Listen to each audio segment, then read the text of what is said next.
Hello, everybody, whenever, wherever.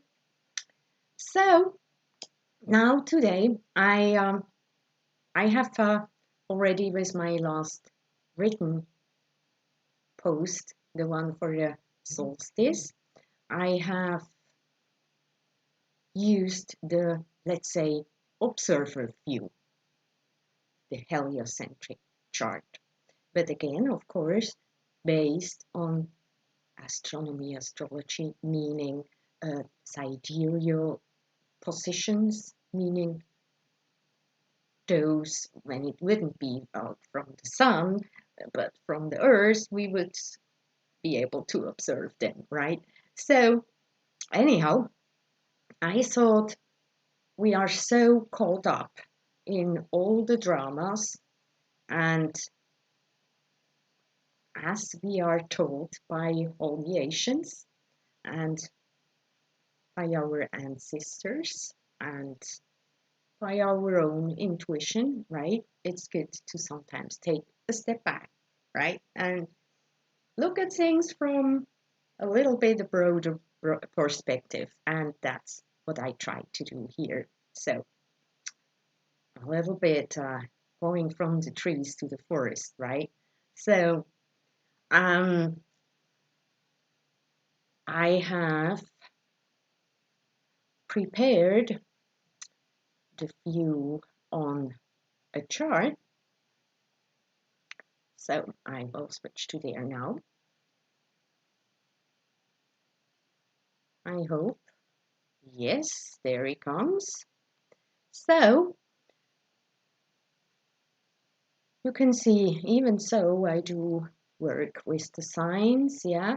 So we have here always also the constellations, so it's easier to actually see in which constellation a body is in. In my written post, I have talked about the grand trines, which are these blue triangles here, right? So if there is only one line, then it's called a trine. Yeah, it's a 120 degrees angle. I work with very tight orbs, so I don't give a lot of space here, left or right of the actual point. Yeah, that would make the exact 120%. The exact 0 or 360, whatever way you want to look at that, that means a new cycle is starting when points are here, like here Venus and Mars will conjunct and start a new heliocentric cycle 23 hours after the solstice. So that's a conjunction when they are right exactly on the same second of a degree at a certain time. But yeah, the energies that they are together is felt before, of course, but the orb means how many degrees we think of it as a conjunction or as a trine or as a opposition, which is obvious what it is, or a square. That would be the 90-degree angle, which we see over here, a few of those. Yeah. So we see here the Earth at the galactic center. Yeah. This one here is the string of the Scorpio, and that one here all is Sagittarius. So those here are the stars of the bow. Yeah. We have, as I said here, Venus and Mars, which are in Leo. You can see them here, where they actually stand. So you can see here the head of Leo. So that's Regulus, the heart, and Al-Jabbar, I hope I pronounced that right. And we have here Ceres and Uranus up here in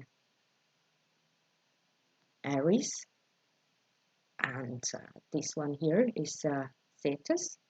Yeah, they always have called the sea monster, that conformity. It, yeah, it's not only the collective consciousness, yes, but in the meaning of conformity. Yeah. So that we want to change, yeah, and for that we need to change in the head, yeah, of it, in the belly, yeah. Easiest to change, the belly will be here. Easiest to change is maybe the head. I hope so, yeah. But the belly, the gut feeling, yeah, maybe that helps. And you can see here that one here is Chiron in Pisces here.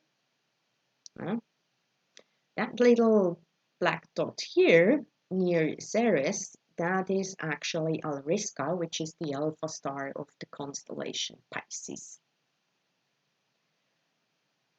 The second, the Beta Pisces, is actually over here somewhere. I don't know exactly which one of those it is, but yeah. So anyhow,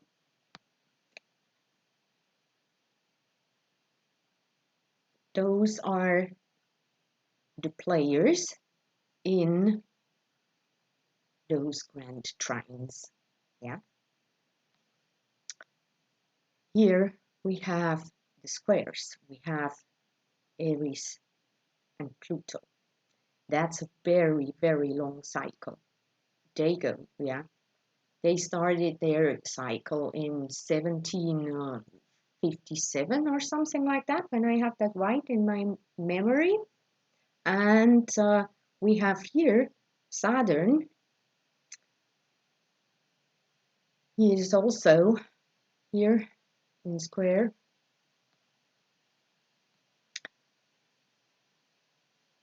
We have this one here is Jupiter in opposition. Pallas is kind of unexpected, but she will soon conjunct with Nessus. And this one here is Orcus here in Leo. So those are all the players. They all do have an important role. Also here, that's Mercury, the mind. Yeah, here with Neptune, the more spiritual, let's say. But I think he is also talking about the clarity, to gain clarity from the dirty waters to the clear waters in this meaning. Yeah. So now that will shift. This one here, we come to the full moon. Yeah. It does still look similar, but we already had the Venus-Mars conjunction. And so now they have shifted a bit.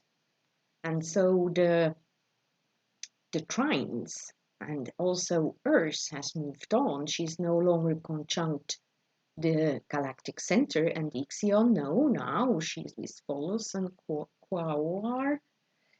And so it has shifted. In the chart of the 22nd, the time when Mars and Venus have their exact conjunction, you don't see the grand trines. So they have dissolved and formed anew because Venus, she had to move a little in order to be able to form new trines. Yeah, and so had Earth and Moon. Yeah, yeah, that's the big difference, yeah, in a heliocentric chart, because the moon orbits Earth we see from the sun's perspective, the moon always conjunct with Earth, a little bit more or a little bit less. Of course, they are exact from the sun perspectives according our moon cycles, right? But other than that, they are a little bit off, not more than a few degrees, but they are always the same, if you want to conjunct. So we see those have shifted. And then we have, you see here Venus, and next year is this little Hygiea, which is the muse of the art of medicine. So I have included her because I think medicine, not only because of the pandemic, but also as part of our biotechnology, as I often refer to it, yeah, from a, let's say, higher perspective, yeah, that is very important. And so I included her here. I don't know so much yet, but when I was doing my cycle researches for some other purpose, I came across her all the time, and I also very often I see that when major conjunctions are happening, then the like Vesta, Juno, Ceres, and Pallas are often somehow involved, either personally, form of the body, or um, the conjunction happens on one of their nodes or aphelion, perihelion points of orbit. So it's really interesting. They are somehow all the time involved, and so they bring then the, as they are closer, yeah, they are in the asteroid belt in between Mars and Jupiter. They are closer, and they orbit faster, yeah, like said now with 11,000 years. Yeah, it takes ages, or yeah, more than one. Half a precessional cycle for her to come back. So we have, or all those with Pluto, yeah, 200 plus years, yeah, or like Aries, 550 years to go to complete one orbit. So we have those asteroids who kind of, let's say, bring those energies into faster awareness, if you want. So, um, so they are always involved in some way, yeah. And I noticed that for the last few years with Hygieia. Very interesting. So, but once I know more about that, I will let you know. So, um, these are the shifts we will go through. And now I think you will want to know more about what that can mean. Yeah. So,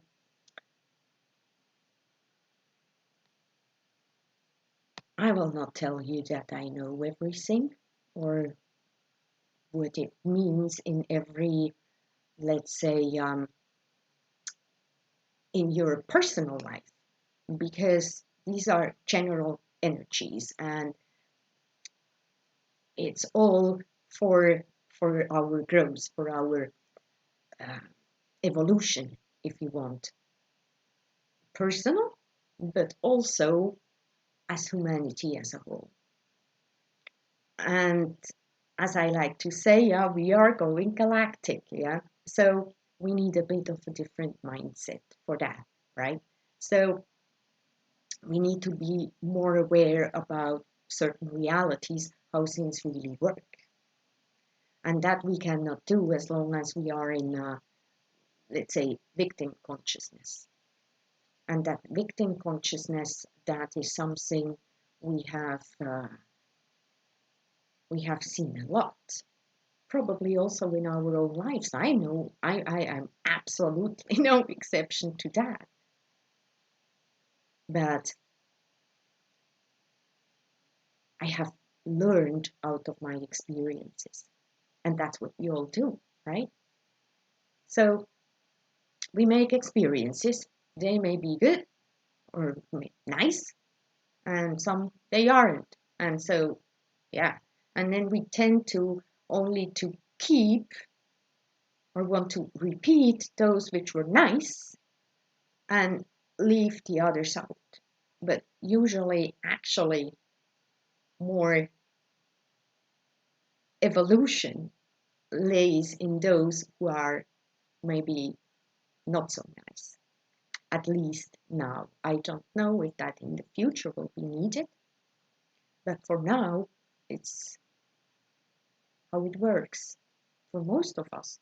Some, they may be already more evolved and don't need those extreme experiences in order to learn.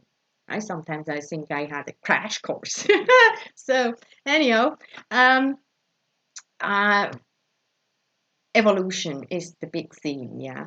As I showed you those squares, yeah, especially the one between Pluto and Aries. Aries is the disruptor, but not in order to punish or to be negative, yeah. It's not about that. No planet is good or bad, yeah. They are like more like archetypes, like energies we can work with. But as that, we use them this or that way, right? So disruption, you can look at them as a good thing too. They don't need to be bad if you want. There can be things that are nice disruptions, right? Not only not so nice ones.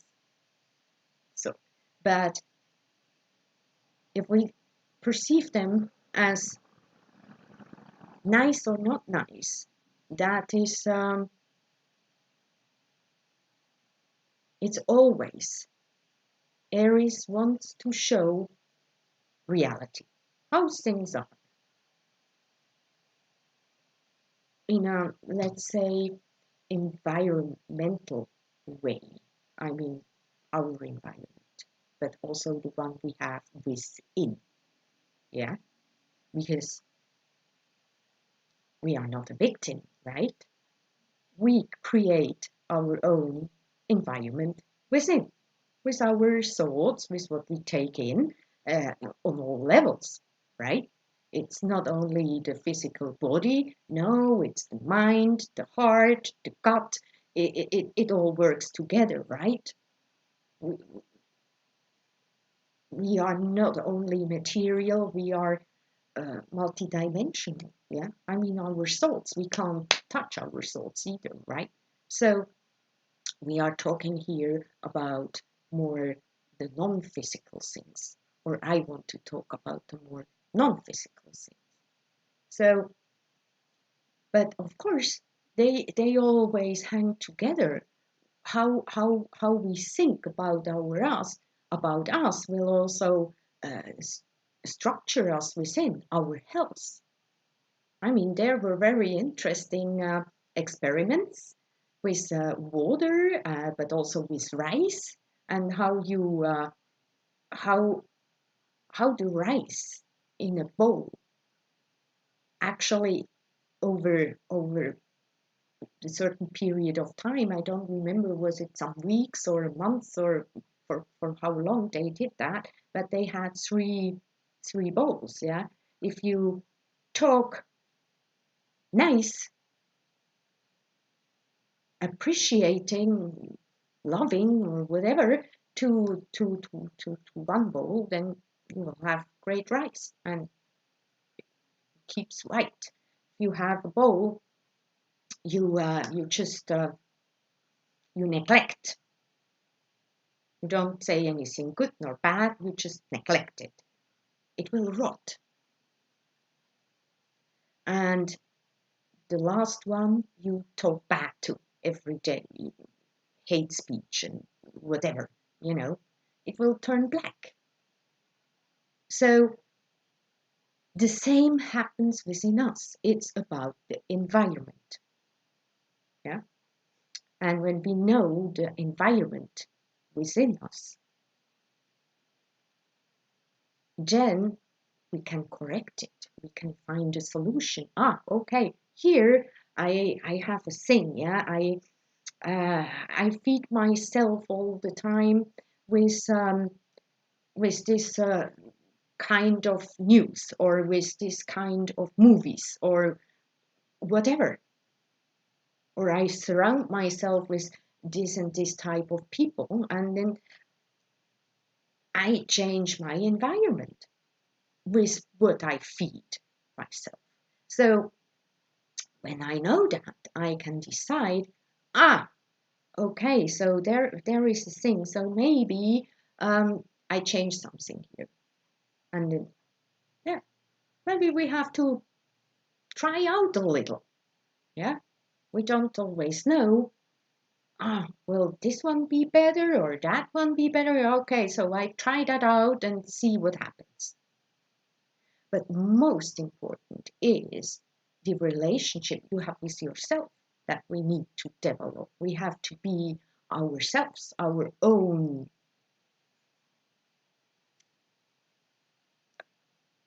integral being, and not conform to what we think will bring this or that or else. Yeah, but for ourselves. And that strengths that we have with Venus and Mars. It's more like the feminine, the masculine, the heart and the beauty and all of these themes. And Mars is more like the protector, the willpower, the force, yeah, how we act that out, but also how we respond. You're also protector, so yeah, so that's also within there, right? And we have Earth. Earth is our ground, yeah, how we root ourselves within this realm. The physical also. It's more the material things, yeah, how we anchor us. But there is also an energy of feeling home, of feeling rooted, of feeling safe. Yeah, that's Earth. How we do that? By being at the galactic center, maybe. So near the South Pole, rooted in the galactic universal consciousness, maybe. Higher viewpoints for sure. So when I talk about those grand trines, that means harmony between those themes. And so as we talked about the environment and how it's meant to be transformed or that we see the reality of things, that is nothing that happens from one day to the other on a collective level. It may on a personal level, but the collective is a little bit different.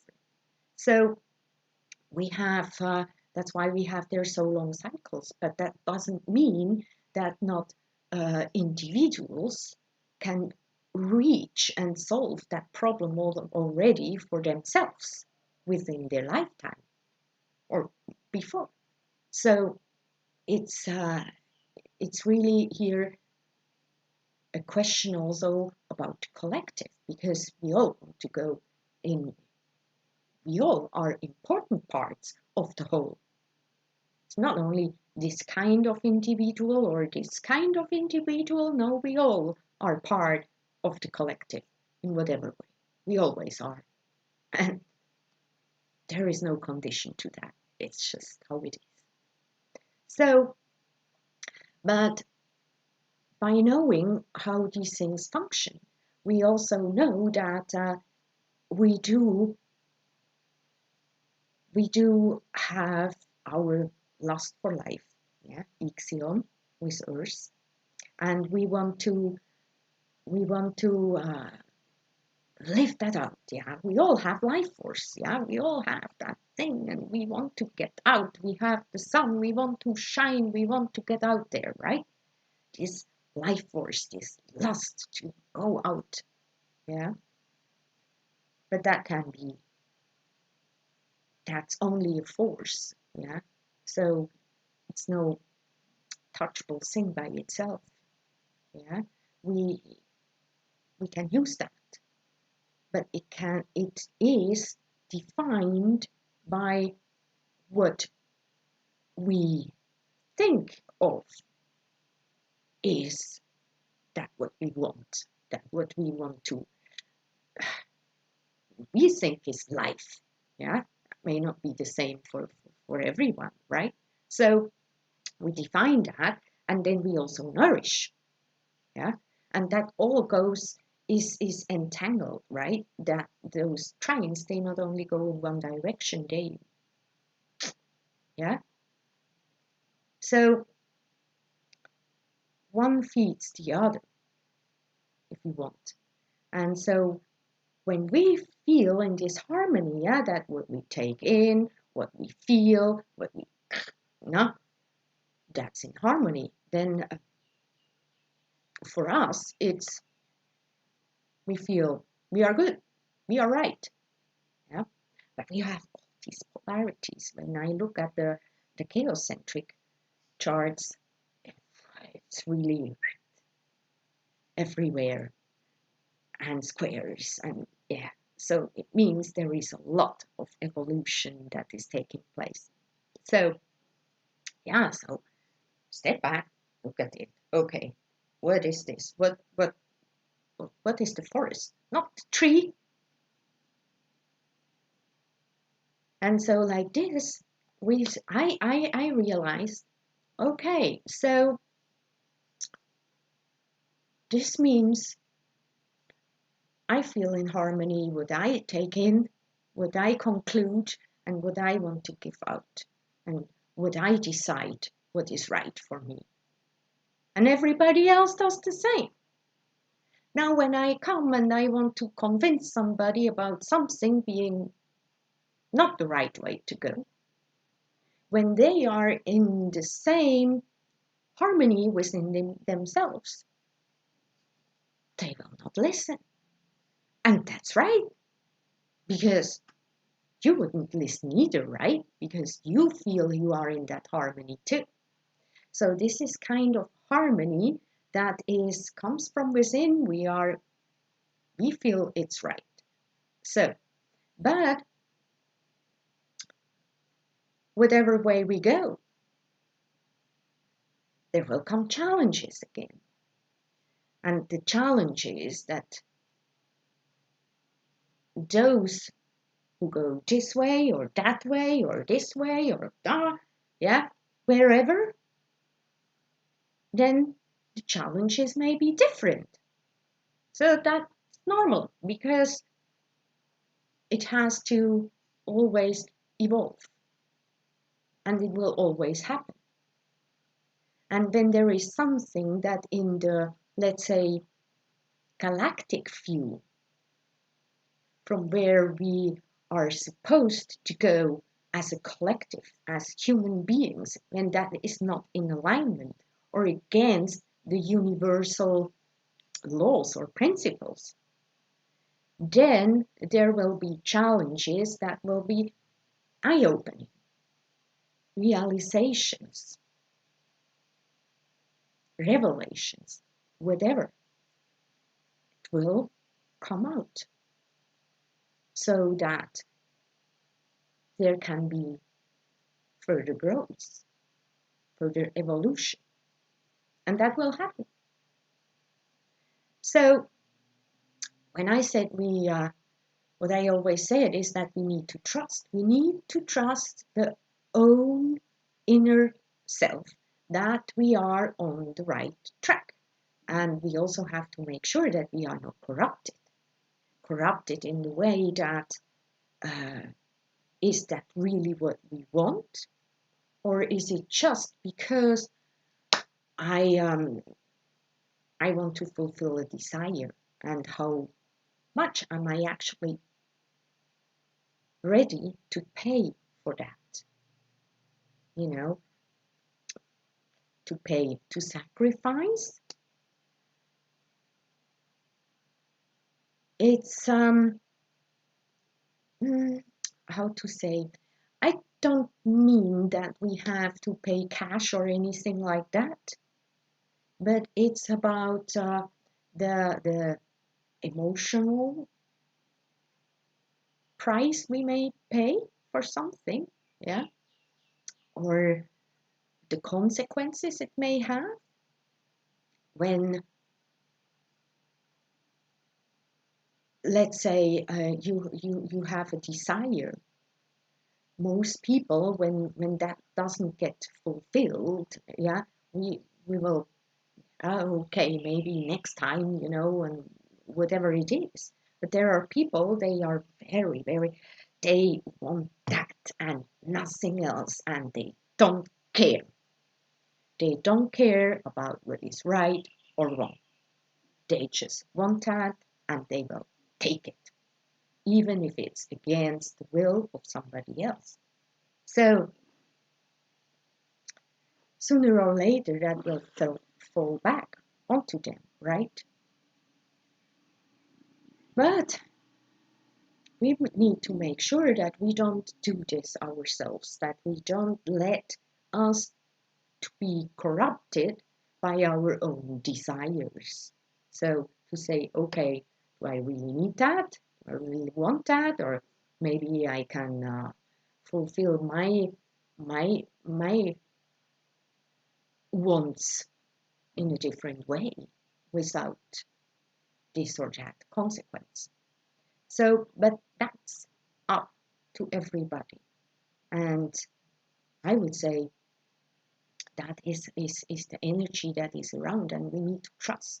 We need to trust our own inner feelings. It really those within, really, and not the little bit shiny outside. You know what I mean? Yeah? So that's the thing.